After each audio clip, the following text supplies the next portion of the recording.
Welcome to Cielo, the Savor Mama Podcast, a soul-centered space for women healing childhood wounds, breaking generational cycles, and learning to live, love, and lead like Jesus. Each episode offers soul care tools, biblical truth, and honest, spirit-led conversations to help you live authentically and walk in love and freedom. You are not alone. Let's heal, grow, and savor this season together, one story and one step at a time. Hello, welcome to the Savor Mama. Today I have a special guest, and this guest is no other than my hubby, Peter Bradshaw. And this podcast that we're gonna do today is gonna be more chillax. We're at Fairy Stone Park, and we're spending time with family, and it's a great time to kind of multi-purpose this time to celebrate Father's Day this month, and also spend time with the family while we're watching the girls play at the lake. So you're in for a treat because this man next to me has some great knowledge when it comes to life, finances. He's seen a lot of things in life. He was an Army veteran and he is currently a registered nurse. And I am proud of this man because he is practicing every day what he preached. So, you ready? I'm ready. I am keeping an eye on the kids as I answer. Yeah, he's got his shades on. I don't know why. Because it's sunny. Okay, so I have some cards here that I'm gonna do some Q&A with him, and he's giving us some wisdom and insights in his experiences because we believe that a lot of our stories are connected, and most of our stories take it as an inspiration and empowerment to live the life that you always dream of. And this is a message to anybody who wants to live extraordinary life because, again, we're not excluded from extraordinary life. We are ordinary people who make choices to live a life on our terms, but it takes discipline, healing, and trusting God in our lives. Let's start with the heart check. Looking back, what's one moment as a father that made you pause and say, this is what legacy feels like? Well, I can't say that it's just one moment, but I love a culmination of things now that we're starting to put some roots down at the house we just bought. That's starting to build the legacy. And then every day when I come home from work and the girls and you give me hugs and kisses, that's a legacy to build on. And I love that feeling. So that to me is legacy, is when your kids actually love you and want to be around you. So yeah, that would be my answer. Thank you. Reparenting in real time. We are in this generation now where we are parenting and then reparenting ourselves.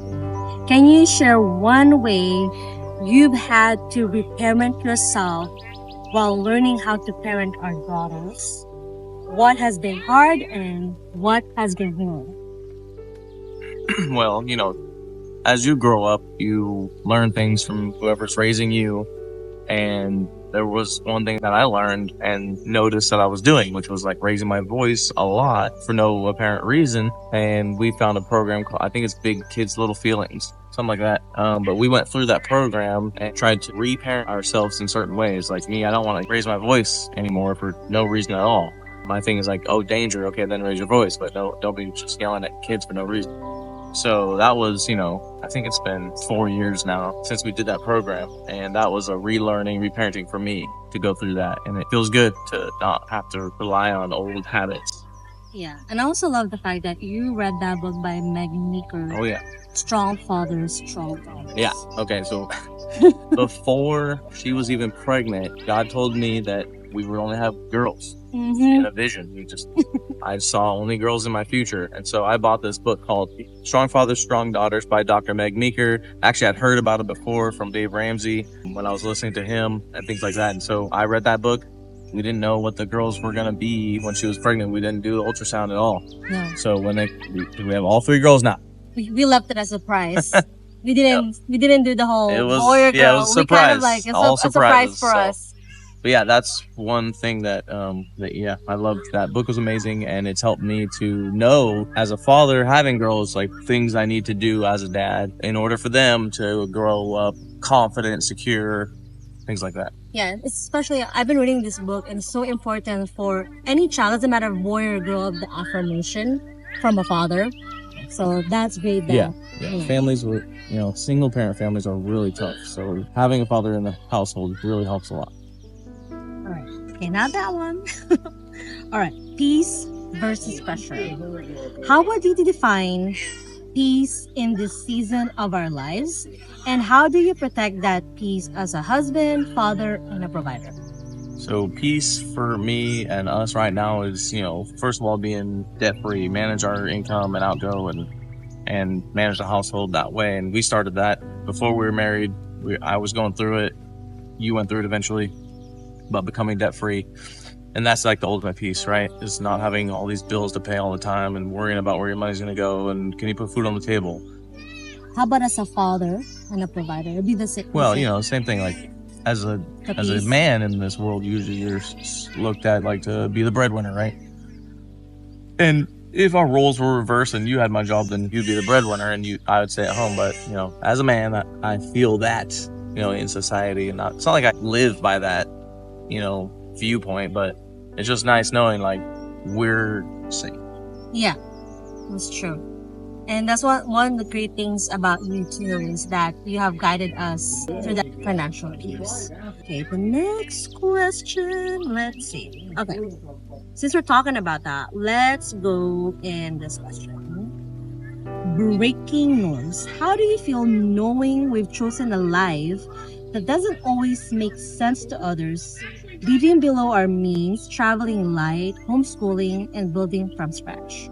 Well, it's always a conversation starter. I'm a traveling nurse, and people always ask me, like, oh, is your family there with you?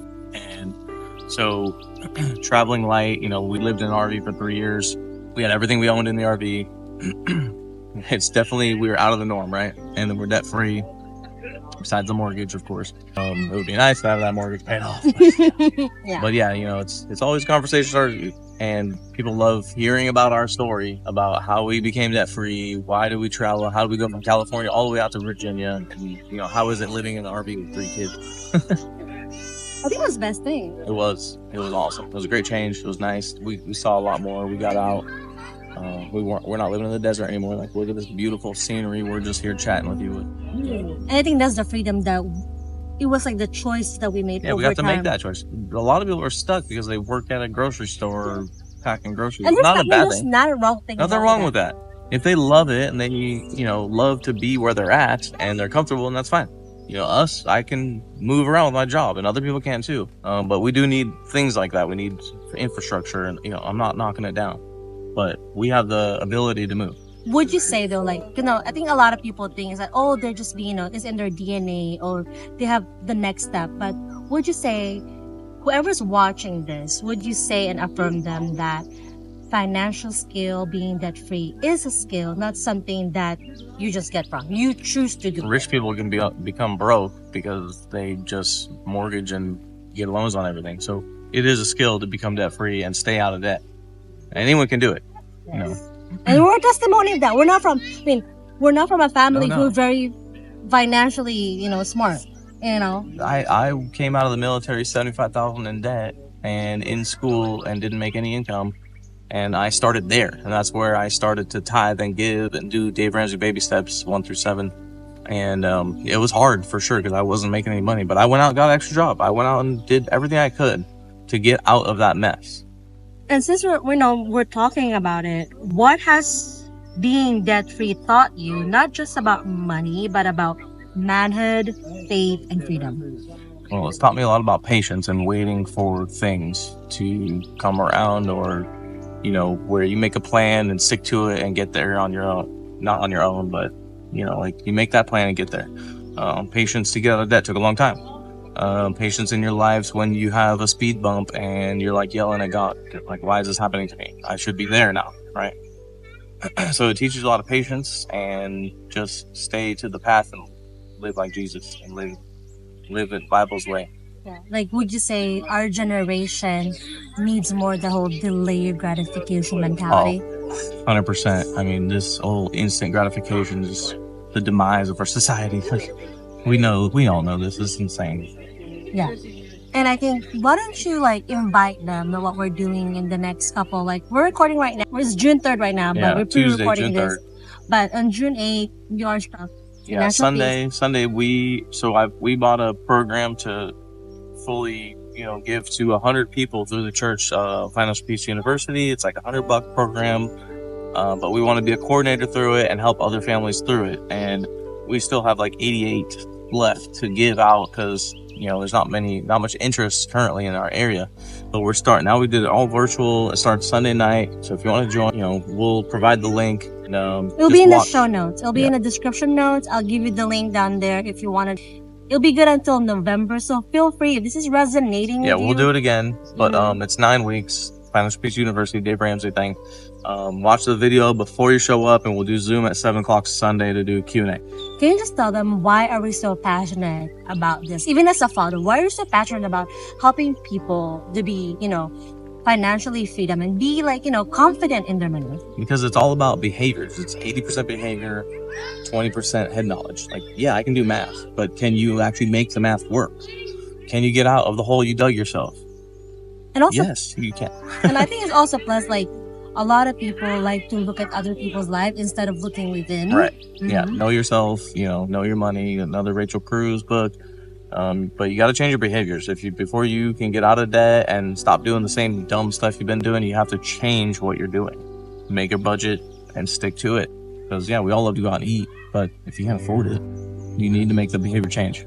Yes, and also I'm in the show notes. I will share a free ebook that I wrote called Peace and Prosperity. It's a mindful healing for emotional and finances. That gonna kind of help us connect emotionally and financially of how all those are interconnected.